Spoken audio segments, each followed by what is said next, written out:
Through this journey of discovery, finding you, I'm finding me. Finding you, I'm finding me. Now that I have someone special who brings out the joy, inside of me.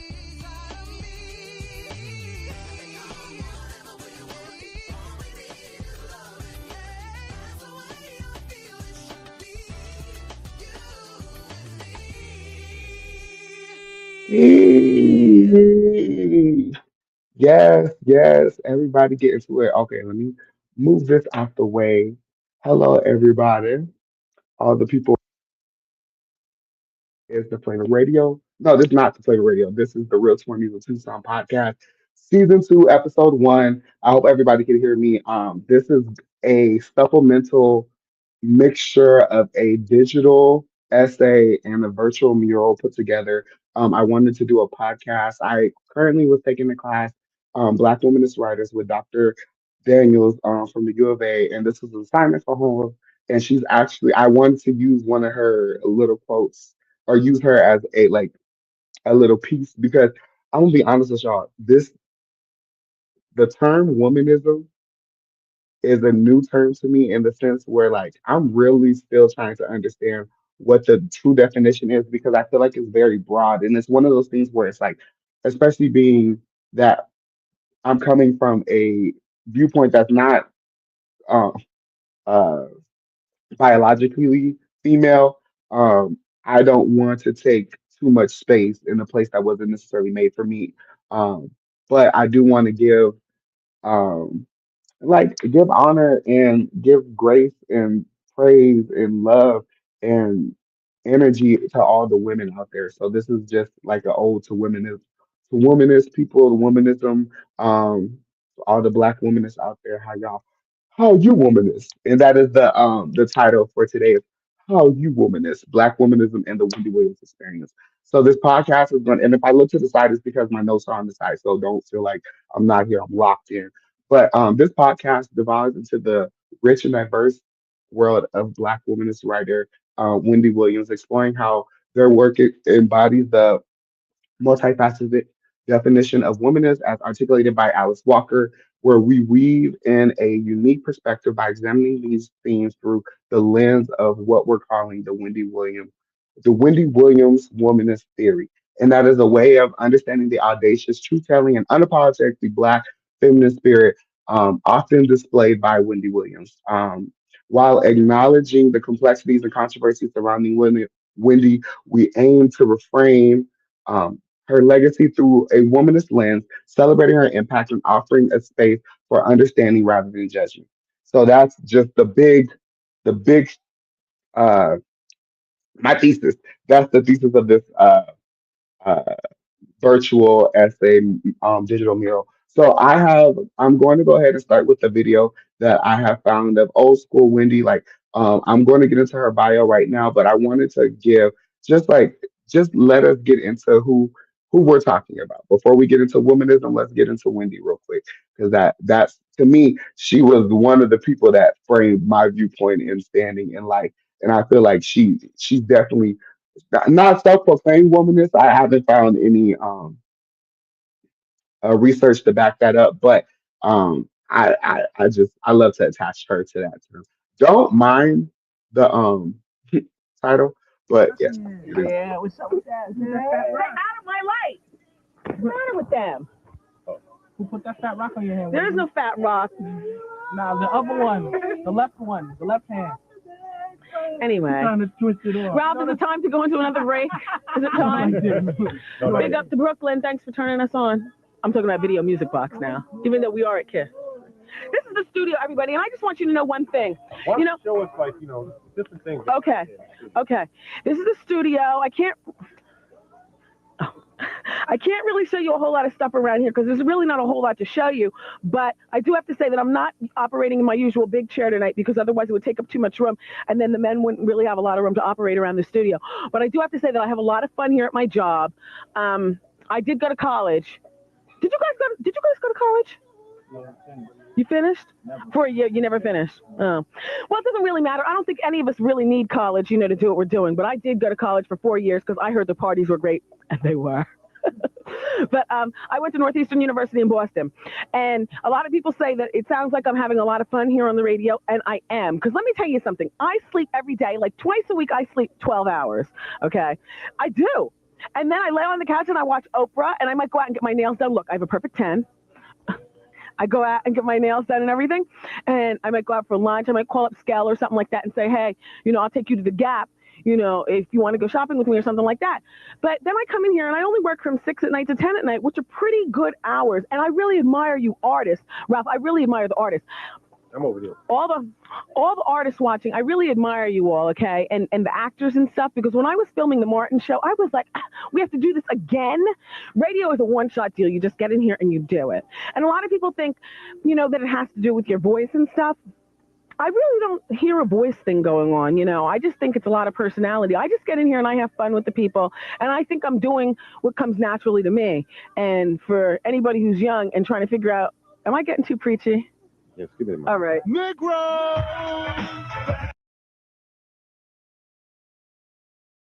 Yes, I thought that was a great way to start it, especially the last part. She was like, when it was like Negro. But yes. So, what is womanism? What is womanism? Let's get into that real quick. Um, like I said, this podcast is where we're going to unpack the voices of Black womanist writers, explore what it truly means to be womanish. Now we all know Wendy Williams, the queen of radio, the mistress of how you doing. She to me is a woman who never shield her way from grown up doings of the world. Today, we're not just going to look at the literary giants, Alice Walker and being Alice Walker. We're also considering how the spirit of a woman like Wendy um, bold, outspoken, and undeniably herself, might just offer us a fresh perspective on Alice Walker's groundbreaking definition of womanist. So, womanism is defined in a four-person fold. I actually have a graphic right here. That's what we're going to read. Okay, what is a womanist? From this is Alice Walker's words. From womanish, opposites of girlish, i.e., frivolous, irresponsible, not serious. A black feminist or feminist of color.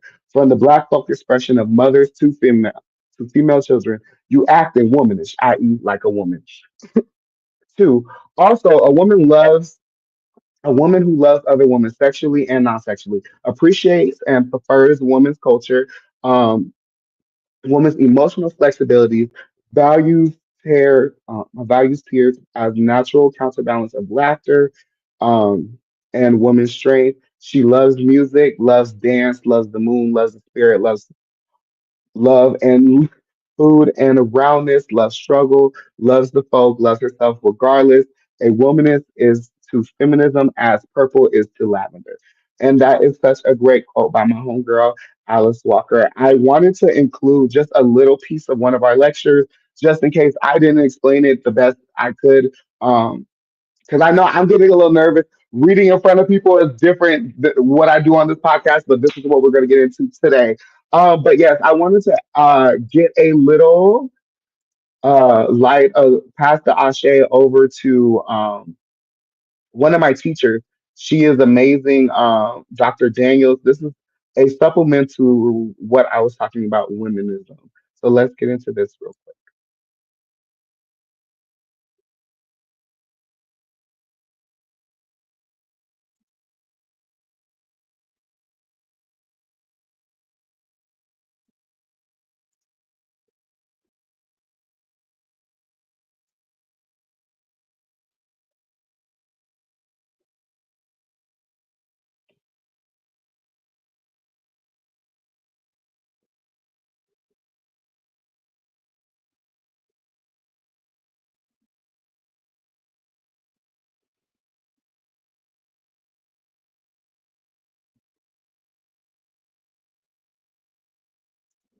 Oh, Lord Jesus. Okay, so let me try to do this one more time. Her audio is not syncing in, but if not, I'll just go back to the graphics. I feel like the graphic is really good. That's what I really want to talk about. So let's just talk about the graphics since I can't get her audio in.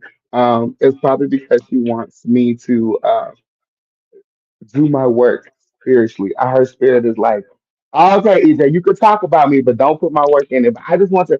Her words are better than mine. I get a little tongue tied, but I really like how loquacious Dr. Daniels is. But womanism is a feminist term that acknowledges the limitations of Black women's history and experiences within feminism. The term is coined by activist and writer Alice Walker in her book In Search of Our Mother's Gardens, 1983. Womanist theology is rooted in the experience of Black women who had triple oppression. And that's what the intersectionalities of Black women and what they go through specifically in their walk in life, like what is to be living while Black woman, which is race, gender, and class. Womanist is the feminist, as purple is the lavender. So that's good. That just cut out a little bit of time because I was nervous I was going to go over time anyway.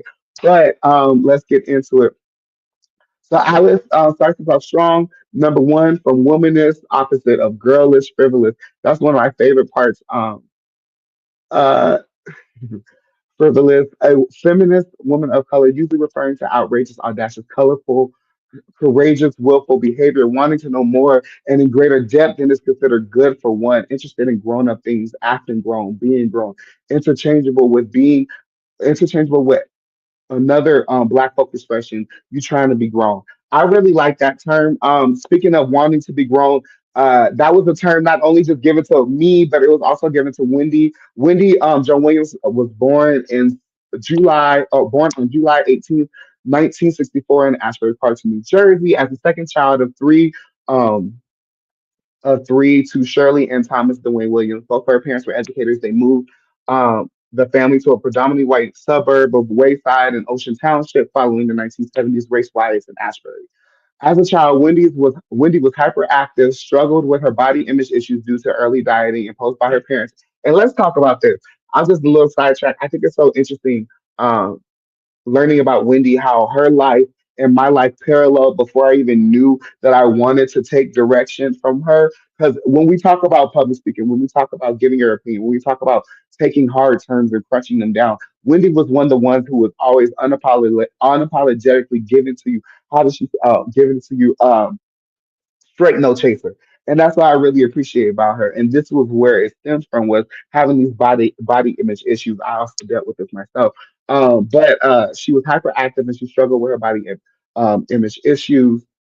To the early dieting imposed by her parents, she participated in various extracurriculars, including Girl Scouts, marching band, and the high school swimming team.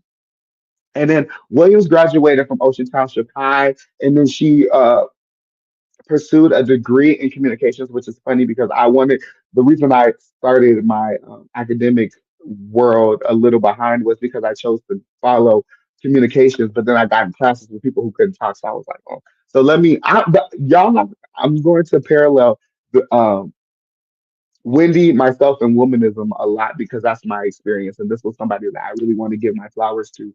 Um, and hopefully I become as, if not better, hopefully, than Wendy, and not in like a disrespectful, more just like standing on the shoulders. I would want to be greater, so somebody behind me could be greater, and we can keep this going. But she worked as a DJ for the college radio station as where she was interviewed. She interviewed LL Cool J back when LL was little LL. She graduated in 1986 with a bachelor's of arts degree in communication and a minor in journalism. Her professional radio career began shortly after graduation at WVIS in the Virgin Islands. She moved to various radio stations, including WL in DC, WQHT, and Works in New York City. And at Works, that's when she gained her notoriety for her candid celebrity gossip segment, Dish the Dirt, which led to conversations with several celebrities. By 1993, she was the highest rated host of her time slot in New York City market and received the Billboard Radio Award for R&B Major Market Radio Air Personality of the Year. Williams was bold and featured her bold and unfiltered style earned her nicknames as Shock Jockette. Um, in 2001, she launched her syndicated radio show, The Wendy Williams Experience, on WBLS, attracting over 12 million listeners. Her success in radio paved way for her transition to television in 2008 with the debut of Wendy Williams, where she hosted until 2021. And the book that I will be talking about today will be inspired by, well, not inspired by, but the actual book I'm talking about would be The Wendy Williams Experience, Queen of Radio, Wendy Williams. Um, and this is actually really this book was so juicy. It was so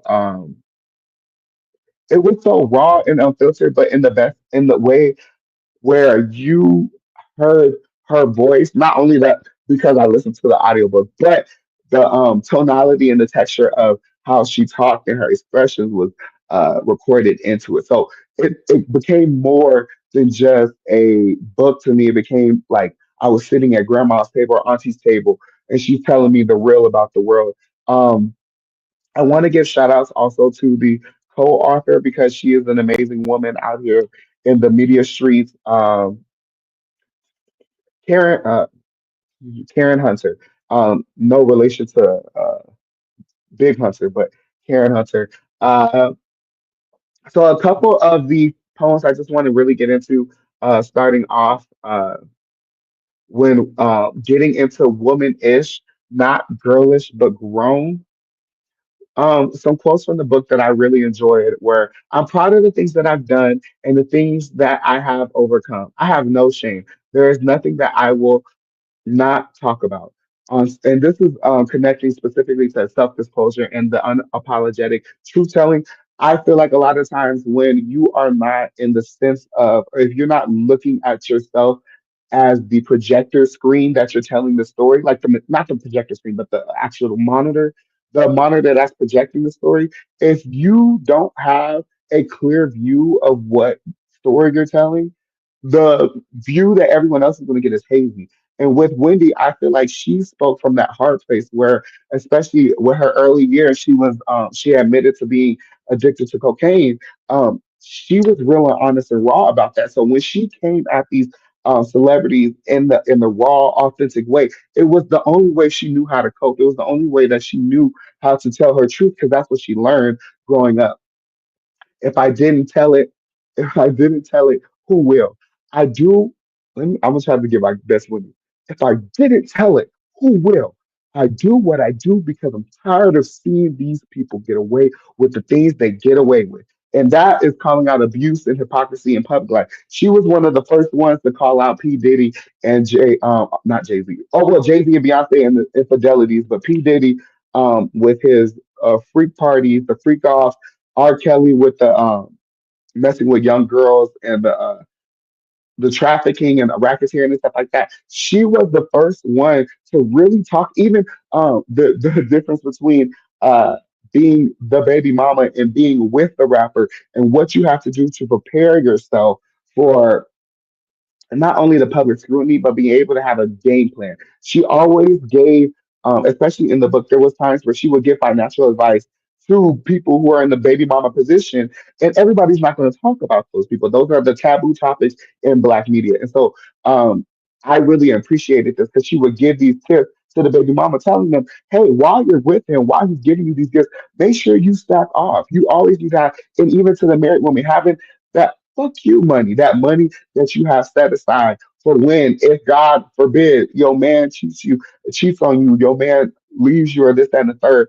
God forbid that happens. Wendy was able to tell you the true tea, to tell you what she would do in that position in a judgmental, but not in the way of judgment as like you're lower than me. I think of you lower. It's more so we're all humans. We're all on the same level. So when I call your shit out, I'm calling my shit out. The only reason I know about it is because of my experience. And so that was one of the getting to that. I was no longer a 25. I was no longer a 20 something cocaine addict, too selfish in my shit to think clearly. I would talk about everything from drug addiction to fake hair. I believe in self improvement. Than I want to look better than on the outside, but I was clear that if my insides weren't together, all the plastic surgery in the world wasn't going to fix that.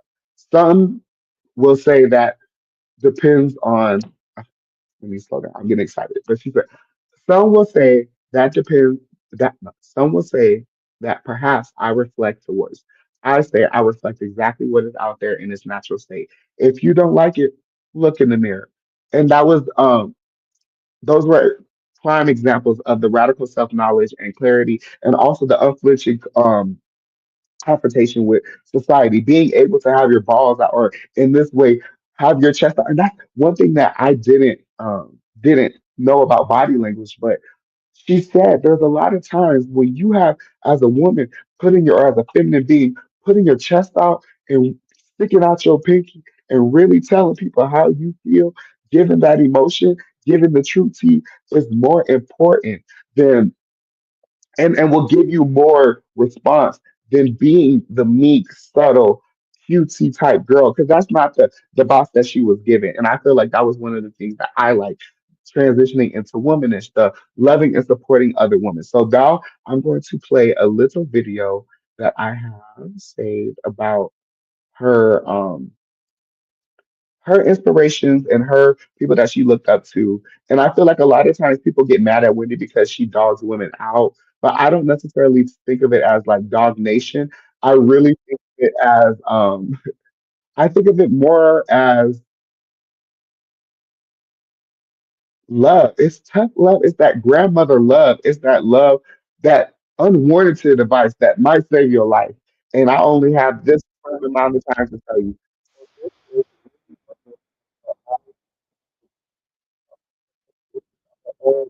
Um, how she identifies herself supporting women. Black woman. She couldn't help it if she had a beautiful face and a gorgeous body, and everybody wanted Jane Kennedy. As a young Wendy, you know, third and fourth grade, it's like, if she can do it, I can do it. My main Black role model, fortunately, is my mother. It's not about money and it's not about her actual career. It's just about, you know, the values that she instilled in me. I am way more traditional than you think in my values, how I conduct myself off the talk show. Oh, sure. Here, you open. So how you doing? You enjoying your summer? I am loving summer. For I think a lot of people, authenticity doesn't come quite as easily as it does to you. And I think, you know, your authenticity, I think, is so out there, and some people love it, some people hate it. How do you balance being authentic with being liked? And do you even care about being liked? No. No. I care about being watched. Being watched. That's what I care about, being watched. And hopefully you're watching because you like me. Live from New York City, it's the Wendy Williams Show. Hello, this is the Hot Topic Show. I think there's kind of a stereotype of, you know, the angry Black woman. So like, how do you avoid, you know, being the angry Black woman? I'm going to be any kind of woman I want to be. I hate that, you know, when a woman is in a place of authority and puts her hand on her hip and says something and that the boys don't understand it, then she's a bitch. You know, I also hate that when a Black woman, you know, has a little bass in her voice and is able to say something, that she's the angry Black woman. I don't really care what you call me because you're going to call me that anyway. The physicalities of being a woman or being Black, while they have been obstacles, my biggest one is a universal woman problem, and that is the ability to, number one, ask for a raise. Know your worth. I mean, it doesn't seem like you have an issue with confidence at all. Is that Well, it seems like it now because I'm talking to you, but back in the day, oh my gosh. So how did you kind of build yourself up and build yourself to ask for that raise, for example? How did you approach your boss? Word in the street is so-and-so is making this amount of money, say, and I want that too, or I'm going to walk. And that's the other thing that I learned. You have to know how to walk away, whether it's a romantic situation, whether it's your friend that you've known since kindergarten but is now backstabbing you, or whether it's a job situation. First of all, many Black women know that we still sometimes are hired to fill some sort of, you know, we need a Black and we need a woman. The Black man is so threatening. So let's just get a Black woman. They're nice enough. You might have gotten hired because you're a woman, or you might have gotten hired because you're black, but it's how you do your job that is going to depend on how your coworkers treat you. Because it always trickles down, to the cubicles that she's only here because she's a woman, or because her father owns the company or whatever. But when you get in there and you really show them that you got exactly what it takes, people forget about that. It's almost in a very apologetic way, they respect you even more. Mhm. I love her. Oh my God. I love you and people with me. Oh yeah, I hope y'all saw that. I was over here like, yes, give it to me, Wendy. But so let's keep on going. Let's pump.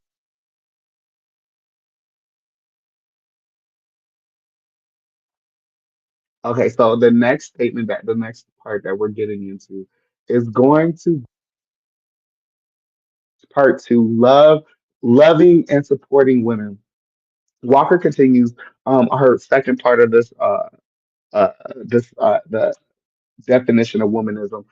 Um A woman who loves other women, sexually or non-sexually, appreciates, prefers woman's culture, woman's emotional flexibility, values tears as natural counterbalance of laughter and woman's strength. Sometimes loves individual men, sexually or non-sexually, committed to survival and wholeness of the entire people, male and female, not as separatists, except periodically for help. Traditionally a universalist, traditionally capable. While Wendy's personal um, relationships are her own, we can see a certain appreciation of women's culture in her work, even if it manifested in dissecting their lives. There is an undeniable strength she projected and a commitment to her audience, largely composed of women. Um, then we're going back into the Wendy Williams experience. These are quotes that I thought that were very important to this.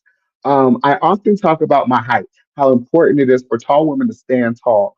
She said, I was giving her the courage to stand tall. And she was talking about in this situation was she was talking about Ask Wendy, and there's a lot of times where in Ask Wendy, she gets the messiest questions, but the reason why is because these are the questions everyone's thinking about, but nobody has a safe place to say. And I feel like that's one of the things that Wendy always was able to do was create a safe space for not only women, but um, even her calling card, how you doing, was a way to like secretly, subtly ask a gay man, hey, are you on the, is this, are you on the down low, or are you gay, in a way that not everybody is, for their survival, everyone is not going to understand. So I feel like a lot of times people get into that. They think that she's being homophobic, or that she's being uh, anti-woman, but she's really standing in for um, these other minorities, the other minutiae, these intersections. For example, back to the book, I came up in the industry believing every other woman was my enemy, but I learned that couldn't be further from the truth.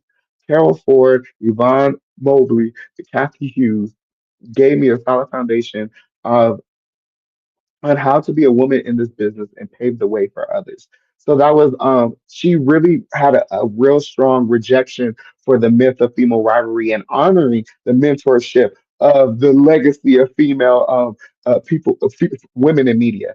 And these are the people that I look to specifically, not only Wendy, but like if we're talking about Kathy, the women I look to in media that were able to sit and really own the stage, own their moment, be a business person, but still be um, a whole person, a whole being, have those ups and downs and valleys. Back to the book. With women, it's so hard sometimes. We can be so chatty, so catty, but I learned we have to support each other. India Arie is my favorite cosmic citizen. She's a wonderful woman. She is beautiful. She has a beautiful spirit and a beautiful aura. And I just dropped that India Arie in there because a lot of times people don't see her uplifting celebrities, or they don't, it's not that they don't see, is that it's louder when she's criticizing. But she spent a lot of time in this book calling out people that she really loved. Even when she got into the famous interview with Whitney Houston, um, when she's talking about the allegations about her drug usage, she was coming from the hard place of being a drug addict. But a lot of people don't know that. A lot of people are not going to put that into play just because of how blunt and forceful, and the idea that Whitney Houston was America's sweetheart. Walker's point about not being separatist, especially periodically for women's health, resonates with the need for Black women to sometimes create their own space. Um, Wendy, in her own way, created space. Her show, where women's perspectives, however debated, were central, and that was the biggest thing, was the health, the mental, the physical. She talked about everything on the show, even before um, she got on TV. She talked about her plastic surgeries, her going through changing her body type, the wigs and everything. She talked about the whole gambit of what it takes to become her before people were talking about it. What the celebrities were doing to get nips and tucks of this and the third, liposuction, stuff like that. She was making it aware to people who might feel worse because they are not available to these different types of cosmetic surgeries. They were trying to see, like, I'm trying to live up to this standard and it's not even real. She was opening the curtain. Um, and now part three, this deconstructing Wendy Williams' womanism, the love of music, dance, spirit, the folk. Um, she loves, this is back to Miss Walker. She loves music, loves dance, loves the moon, loves the spirits, loves food and roundness, loves love, loves food and roundness, loves struggle, loves folk, loves herself regardless. One of the main things in this book that I loved was that she always talked about pumping her fist. I pump my fist listening to black music, Mos D and Run DMC, old school, real old school hip hop, where they were talking about consciousness and elevation. She did love the thug side, but she had a real love and understanding for music, black part of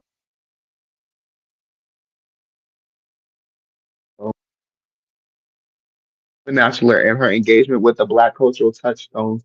Her regardless attitude towards being herself despite criticism speaks to deep, if sometimes publicly abrasive self love, commitment, and her commitment to homeless. So this is back to the book. This isn't about the music for Whitney Houston anymore. It's about survival. This is about her life.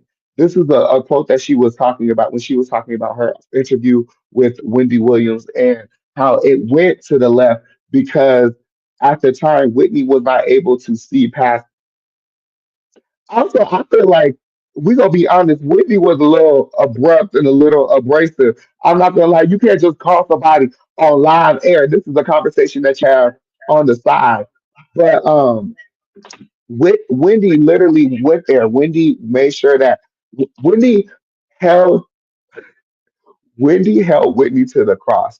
But as there she talks about in the book, there were times of peace between the two. There was times of fellowship between the two. There was times where Wendy and Whitney were able to talk about real life, heartfelt things. Um, you never know. Back to the book. You never know how much of an impact you have on people. I'm happy I made her feel good about herself, and that's what something she was talking about. This is also talking about back to Ask Wendy, living as a source of wholeness for others. She talked, and then this is a suggestion. She was always able, especially during the Ask Wendy segments, not only in the book but on television. These were the segments where she would like to sit with younger women and really give breath onto situations of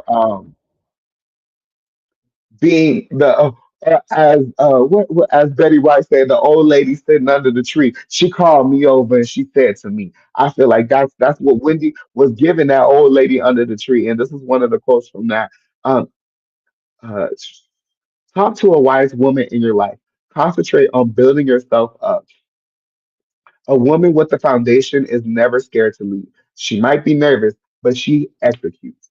And that's what she really wanted to push self worth and making women understand what it means to stand in your fullness, stand in your wholeness, the broken sides, the healed sides, the sides that you're in the middle of. Stand in that and find strength to do more and to work harder. And going back to Whitney Houston, I love hearing Wendy talk from a heart place about Whitney, and you really get that in the Wendy Williams Experience, the book. Um, this I pray that Whitney comes out of rehab clean and that she stay clean. I pray that Bobby gets help too. And that's one of the biggest things. Her coverage of figures like Whitney Houston, while often sensationalized, stems from a shared cultural understanding and perhaps a love for the, not perhaps, but definitely a love of their artistry and their struggles. I feel like for me, when you're speaking as a Black person to Black people, this was really the biggest thing that I feel like this was the biggest thing that I got from her was that she understood her blackness and wasn't afraid to talk about being blatantly Black around any cultures, white, Black, or indifferent. And I feel like growing up, that was very hard for me, being that she grew up in majority white spaces. You get to the point where you get tired to explain your blackness to everybody. And I feel like that was the womanist side of her who saw past just the intersection of that blackness. She saw that being in the class that she's in, that's the equalizer between all these people. So I might be a Black woman to y'all, but at the end of the day, we all getting paid the same. I'm going to fight to get paid the same as the men. And that was one thing that she always did wherever she was working. She wasn't scared to leave a job to get paid more, to get paid equal, if not more, than her male counterpart when she's doing the work. And I feel like that's something for me that I resonate 100% to, being that I left my position at Curaleaf. Oh, this is the part of the podcast where you get a little bit of EJ, but I've been a bud tender for 5 years, and it got to the point where my performance, my service, they couldn't touch. But when it comes down to the actual sales, the numbers like that, I wasn't hitting those sales because I wanted to help people. And the reason I came to this job was to give people help because I saw the difference between somebody who was on opioids and now they're smoking marijuana and the change in that, and being that especially being a Black trans feminine, whatever you want to say I am, whatever you identify and I identify, my self identification being that what it is, my heart space, it hurt me more to charge or to to oppress others when I can use my privilege or use what I got to help others. And that's what Wendy always did, was use her mic to help others. The mic was always hot. And speaking of Black issues specifically, that talking about her love for the Black woman, when it comes down to I'm breathing, I'm getting all excited, I need to calm down. But before we go to the last part of the 4 part definition, purple to lavender, she had a real heart space for self-love, self-identification, but what it meant to be Black and the struggles and the intersectionality between being Black in the mainstream, being Black, being a woman, and being in the mainstream, especially during times when it comes through like the Black Lives Matter movement, and her being really on the forefront of telling white people in their homes and during daytime that this is happening to us. So I'm going to add another video in real quick. Let's get into it. I love how she talks about Black people. We're going to get back into it, and then I'm going to close us off with her legacy and her current state, and what we can find in Wendy Williams, the lessons we can find in Wendy Williams' womanism.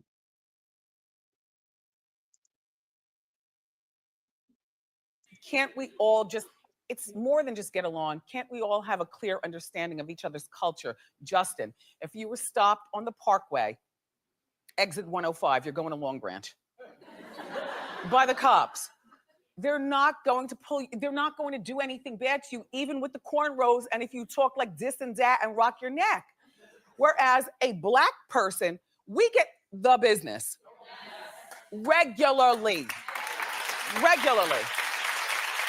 So I don't like separate, not in 2016. No. I want equal. And I think equal means that, you know, we as Black people are willing to accept, you as white people need to get on board. Yeah, exactly. And white people, you know, we talk race, so don't get all fidgety. Something in this country called white privilege, and it's horrible that we still have to deal with it. Now, white people take this in the best way. Some of you have been appropriating my people's culture longer than many of us have been alive. And I don't know what part of this cop doesn't understand that everyone has a camera these days. People are gonna talk. Like, what part of stupid is he? Number one. Imagine what the cops would have said if we hadn't seen that footage. Exactly. Oh, What would their version have been? Right. So The video speaks for itself. Cops need to go to a 4-year university. They need to major in criminal justice. Then they need to go to 2 years of police academy or 3, just like a lawyer goes to law school afterwards and a doctor goes to. Someone said to me, Wendy. There are people saying that they're mad at Beyonce because she performed her new song Formation, which has a Black Lives Matter message. And they say that there was graffiti in the music video saying, "Stop shooting us." Well, okay, and what are we arguing about? And also, there was lashing out at Beyonce. He's saying that her performance was attack on the cops. The beret and also the fist. Now, pardon me, but the fist has been my people's sign of strength since the 50s. The fist. I've given you the fist. Nobody ever said anything. Like, the fist is say it loud. I'm black and I'm proud. Yes.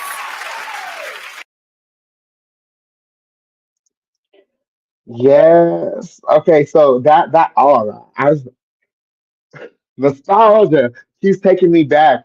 I like hearing women talking about Black issues per se because just like just like a mother to her child, she's not only talking out of a space of love, but of survival. And I feel like that's one of the biggest things for me was the difference between feminism and womanism is Black survival, or not only Black survival, but group survival. How can the group survive versus how can the group be equitable? Or how could the group be equal? How could the group, all of us, race, gender, and class, how can we survive?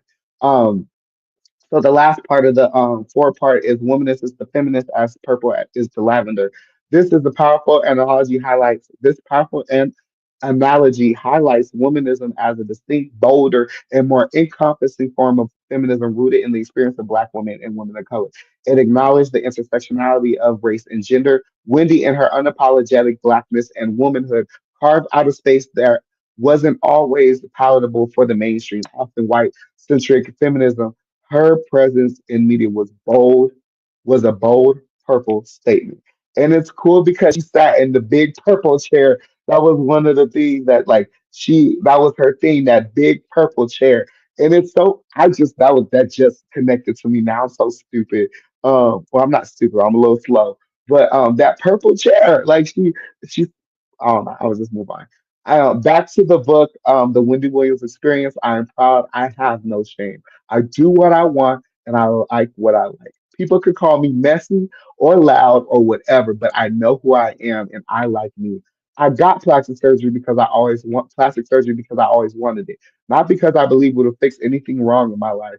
I reflect exactly what is out there. If you don't like it, look in the mirror. Baby, baby, Miss Wendy. Now we're gonna lightly get into Wendy Williams today and what happened to her legacy. As many know, Wendy has been navigating sufficient health challenges and is currently under a court-appointed guardianship. This situation has raised many questions about autonomy, privacy, and the treatment of public figures facing personal struggles. While we don't have all the answers, it's crucial to acknowledge the difficulties she is facing and to remember the vibrant and influential career she built. So for me, I feel like the biggest part is to take a moment to honor Wendy's legacy. For years, she was a powerful voice in media, particularly for Black women. She created a platform where conversations, however raw they were, took place, and she entertained, she provoked, and she undeniably left a mark on popular culture, regardless of individual opinions, her methods, and her impact. And her impact is undeniable. Um, and I feel like that's the biggest thing that people don't understand is that if I'm actually let's watch T Noir, one of my homegirls on YouTube. She's been talking about the conservatorship and following the story. I really like her viewpoint in the sense of this is the difference between the reaction to the reaction from mass media or from white supremacy to feminism and to womanism. So basically, how does white supremacy dictate the viewpoint that the media, the larger conglomerate, the smaller people, all the day-to-day people, and also the bigger people who are in charge of the government, in charge of the banks, in charge of these bigger, larger conglomerates, how white supremacy is that trickle-down effect, and it reacts differently to feminism and to womanism. And this is what T. Noir is talking about in regards to Wendy Williams. So let me go ahead and cue this up really quick. Yes, I love it. We're having a good time. I'm having a good time. I'm excited. This is really a hard space for me because I love Wendy. So shout out to Wendy wherever you hashtag free Wendy. Some people are holding on to the hope that Wendy Williams will be freed through the example of Britney Spears. But lest we forget, it wasn't just social media and a fan base outcry that freed Britney Spears. A major element that led to her freedom, quiet as it's kept, was the fact that a petite blonde white lady was in distress. Wendy does not have that. Wendy is big, bold, and black. Her story, even though it's still developing, is revelatory of how we understand, respond to, and even value Black feminine voices in media. It's also revelatory of how easy it is to collude with a biased justice system, an ableist healthcare system, to take someone down. If my findings don't deceive me, Wendy Williams was a person under immense pressure and distress, and she just needed someone to come in and care for her and protect her privacy. Wendy Williams' disabilities could have been managed lovingly, but because we live in an ableist society, they ended up being used as reasoning to make her life a living hell. So let's talk Wendy. So let's talk Wendy, baby. Let's talk Wendy. Um, It is important to state that this podcast does not condone all of Wendy's past tactics and on air rants. Some of her actions cause harm and pain. However, our aim is to shift the perspective. Instead of simply judging, we can try to understand her through the womanist lens. Can we have her audacity not just as since, since, since oh my stuttering sensationalism. Since sensationalized. There you go.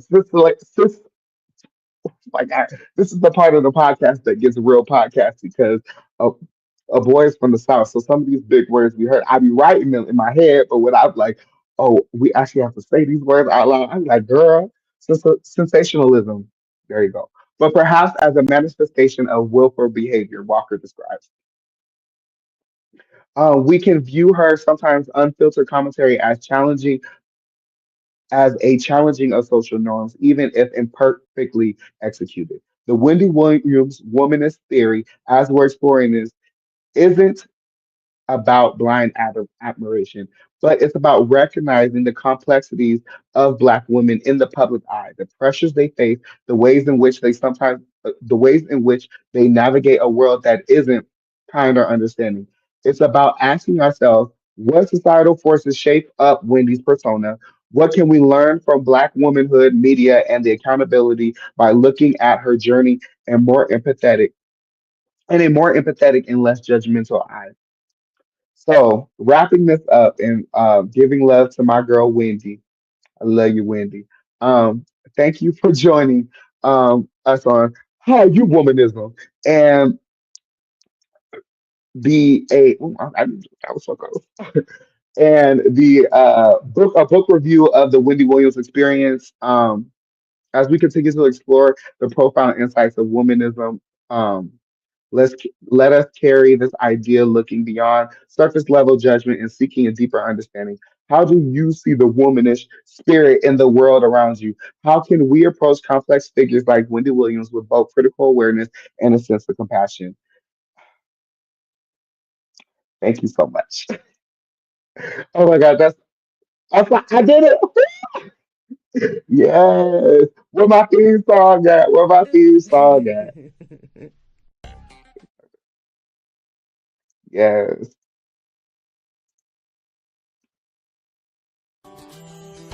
Through this journey of discovery, finding you, I'm finding me, finding you, I'm finding me. Now that I have someone special who brings out the joy, inside of me, inside of me. Whatever way you want it, all we need is love, and yeah, that's the way I feel it should be. You and me.